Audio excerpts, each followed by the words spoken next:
It's done as part of a private tour with Trailfinders, which includes your private driver guide throughout. The joy of that is that you can do things at your own pace and not have to rush around with a group, following a group everywhere you go. You can stop off en route if you wish for toilet breaks and lunch breaks. You would probably land into Sri Lanka and you would head to the beach firstly to get over your jet lag, and then you'd be picked up the following day by our driver guide and taken up to the cultural triangle, which would be Polonnaruwa. You'll stay there for 3 nights.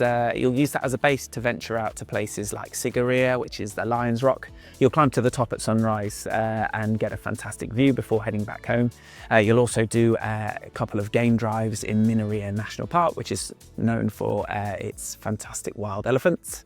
And you'll also head over to the Drambula cave temples, which you'll do on the way south to Kandy. Kandy is the cultural heart of Sri Lanka. You will visit the Temple of the Sacred Tooth, which is a famous relic in Buddhism, as well as having time at leisure to enjoy. It's quite nice because it gives you time to explore as well as doing dedicated tours. Then you'll head further south to the tea region called Nuwara Eliya, but you won't do this in the car, you'll do this as part of the train. I've done this myself, it was amazing. It was without a doubt the highlight of our trip. You take the train from Kandy down to Nuwara Eliya. It's around about a 3 to 3.5 hour train. And the nice thing about the train is A, the views, but secondly, the experience. You get all of the local people on board the train asking about what you're doing. And even in our case, they were feeding us their food that they had made for their train journey. So it was a really nice experience. After you've finished in the tea region, you can go and do some game drives down in Yala National Park, where you might be lucky to spot leopards, or you can head back to a beach. Some of the beaches, beautiful beaches are in the south.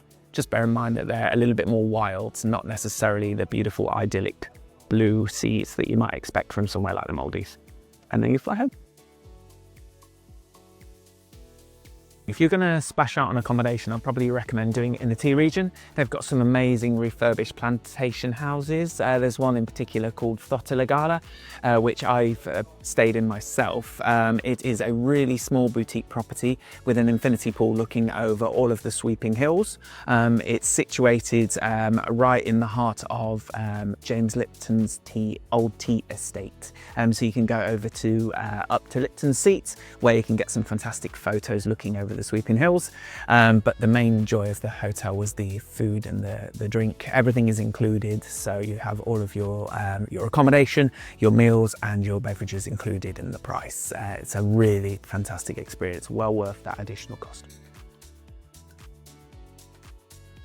Favourite meal would have been one recommended by our driver guide. He knows the owner of this particular restaurant in the heart of Kandy, and he took us there, and it was a really fantastic experience because we really got waited on hand and foot. The food was absolutely fantastic. The restaurant was full of locals. We were without a doubt the only tourists in there, so that was just a really great experience in itself.